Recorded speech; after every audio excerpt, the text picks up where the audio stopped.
Israel launched one of the largest airstrikes in its history against Iran, deploying more than 200 fighter jets in a single coordinated operation that Israeli officials say achieved in the opening wave what previous campaigns had sought over years: the near-total dismantling of Iran's integrated air defense network and key ballistic missile production sites.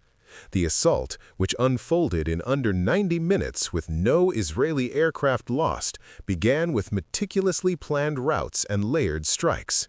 200 Israeli fighter jets, F-35I Adirs in the lead, shadowed by F-15I Ryams and F-16I Sufas, began rolling in tightly sequenced waves, their lights dimmed to preserve operational security.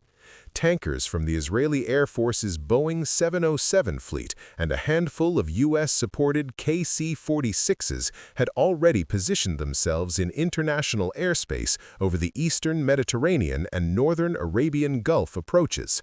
The first wave climbed northeast, hugging the Syrian border at low altitude before slipping into the narrow corridor over central Syria and western Iraq, where Allied airspace management had quietly cleared the path hours earlier. This northern vector allowed the formations to avoid Iranian early warning radars along the southern coast while shaving precious minutes off the 1,200-mile round trip. By the time the jets reached Iraqi airspace, they had topped off their tanks and split into specialized packages, the stealthy Adirs pushing ahead to penetrate Iranian western defenses, while heavier F-15s lagged slightly to launch standoff weapons once corridors were opened. Inside Iran, the operation's hidden opening act was already unfolding. Mossad operatives who had infiltrated components months earlier activated pre-positioned drone swarms and vehicle-mounted launchers hidden in the hills west of Kermanshah and near Karaj. These low observable quadcopters and loitering munitions rose silently from concealed sites just minutes before the manned jets arrived, slamming into the engagement radars of Russian-supplied S-300 batteries guarding the western approaches. The sudden loss of those tombstone radars created immediate blind spots, forcing Iranian operators to light up backup systems and expose their positions. At that exact moment, the lead F-35I Adirs, flying at medium altitude just inside Iranian airspace near the Iraq border, released their first salvos of Rampage supersonic air-to-surface missiles. These Mach 2 weapons streaked ahead at over 200 kilometers, their ramjet engines carrying 140-kilogram penetrator warheads straight into the remaining S-300 launchers and command posts scattered around Kermanshah province. The explosions lit up the night sky, severing the western tier of Iran's air defense network in seconds. With the outer layer neutralized, the main strike packages crossed into central Iran, vectored precisely by airborne command platforms orbiting safely over Iraq.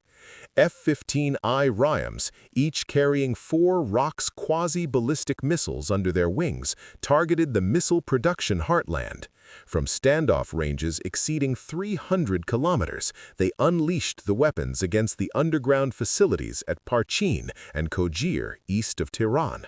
The missiles performed high-speed pull-up maneuvers before slamming downward, their bunker-busting warheads collapsing tunnels that housed planetary mixers essential for solid-fuel ballistic missile propellant. At the exact instant, F-16I Sufas, orbiting near the Qom and Isfahan regions, fired Delilah cruise missiles, loitering kamikaze weapons that circled patiently until they identified mobile transporter erector launchers hidden in the desert. Precision Spice 2000 glide bombs followed, dropped from safer altitudes once radars were suppressed, pulverizing hardened storage bunkers and assembly halls at Shahrud and Karaj. In the Tehran suburbs, including the Pasteur district near sensitive command nodes, smaller diameter munitions from the Adirs surgically eliminated mobile launchers and secondary radar sites that had survived the initial drone and rampage strikes. Coordinating seamlessly from the Persian Gulf and Arabian Sea, U.S. Navy Arleigh Burke-class destroyers and Virginia-class submarines fired dozens of Tomahawk cruise missiles in synchronized salvos, their 1,000-kilometer flight paths arcing over the southern Iranian coast to strike air defense batteries around Bandar Abbas and Bushehr that could have threatened the northern strike corridor. American carrier-based F-35Cs and F/A-18s launched low-cost autonomous drones from the Gulf, adding another layer of suppression that kept Iranian fighters grounded and radars jammed. The entire assault, 500 separate targets across Kermanshah, Tehran, Isfahan, Qom, and Karaj, unfolded in less than 90 minutes, with waves overlapping so precisely that Iranian command and control never regained situational awareness. By 4 a.m. local time, the last Israeli jets had reversed course, retracing their northern route over Iraq and Syria, refueling once more before landing safely back at home bases with zero losses reported. What made the operation feel almost surgical was the fusion of timing and technology.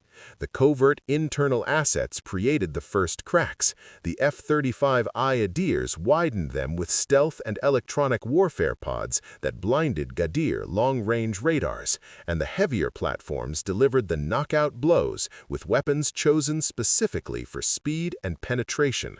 Rampage provided the supersonic shock to fixed air defense sites. Rocks handled the deep underground targets that conventional bombs could never reach. Delilah offered patient loitering for elusive mobile launchers, and Spice ensured that every precision-guided munition hit within meters of its programmed coordinates. The result was not scattered damage, but a systematic collapse. Entire S-300 regiments rendered inoperable, ballistic missile production lines buried under rubble that will take years to excavate, and launch brigades stripped of their operational vehicles. As the sun rose over a stunned Iranian capital, the scale of the achievement became clear. Air superiority established, without a single Israeli aircraft lost, achieved through meticulously planned corridors, standoff ranges that kept pilots beyond enemy reach, and munitions whose accuracy and speed left no room for recovery. This was modern air power at its most integrated, turning classified routes, pre-placed covert assets, and a symphony of precision missiles into a decisive blow against what was once considered one of the region's most layered defensive networks.